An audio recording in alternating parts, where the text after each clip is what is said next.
السلام علیکم ناظرین کرام، شروع کرتی ہوں اللہ تعالیٰ کے بابرکت نام سے جو بڑا مہربان اور نہایت رحم والا ہے۔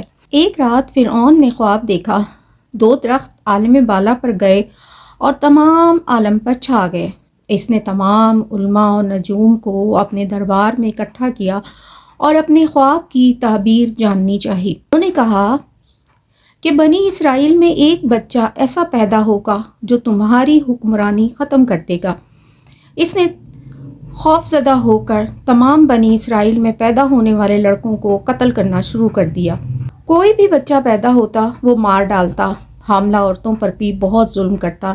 ایسے میں مادر موسیٰ جب حاملہ ہوئیں تو ایک روز تندور پر روٹی پکاتے انہیں درد ذہ ہوا اور حضرت موسیٰ تولد ہوئے۔ وہ اس قدر خوبصورت تھے کہ ان کے نور سے ان کا گھر روشن ہو گیا، مگر والدہ بہت فکر مند تھیں کہ فرعون کے کارندے آ کر انہیں زخم نہ پہنچائیں۔ ان کی ایک بہن مریم اور ایک بھائی بھی تھا۔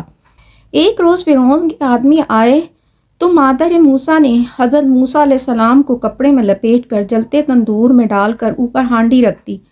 فرعون کے آدمی آئے اور تلاشی لے کر چلے گئے اور وہ دکھ سے دوڑی چلی آئیں اور جلدی سے تندور کے اندر دیکھا تو حضرت موسیٰ کھیل رہے تھے۔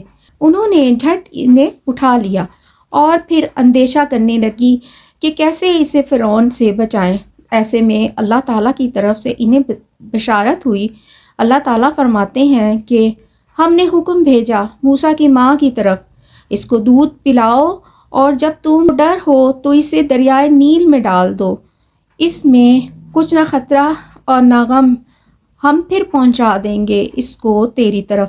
یہ بشارت پاتے ہی وہ صندوق بنانے کے لیے بڑھئی کی تلاش میں نکلی تو حضرت جبرائیل علیہ السلام بڑھئی کی روپ میں ان کے سامنے آئے۔ انہوں نے پوچھا تم صندوق بنا سکتے ہو؟ تو انہوں نے کہا ہاں۔ حضرت جبرائیل علیہ السلام نے انہیں صندوق بنا کر دیا تو حضرت موسیٰ علیہ السلام کی والدہ نے انہیں صندوق میں ڈال کر دریائے نیل میں بہا دیا۔ اس راز سے کوئی واقف نہ تھا مگر ایک ہمسایہ تھا، وہ یہ سب جانتا تھا۔ اس نے فرعون کے دربار میں جا کر یہ سب بتانا چاہا، مگر جب وہ ارادہ کرتا اس کی زبان گونگی ہو جاتی اور جب وہ وہاں سے چلتا تو پھر زبان ٹھیک ہو جاتی۔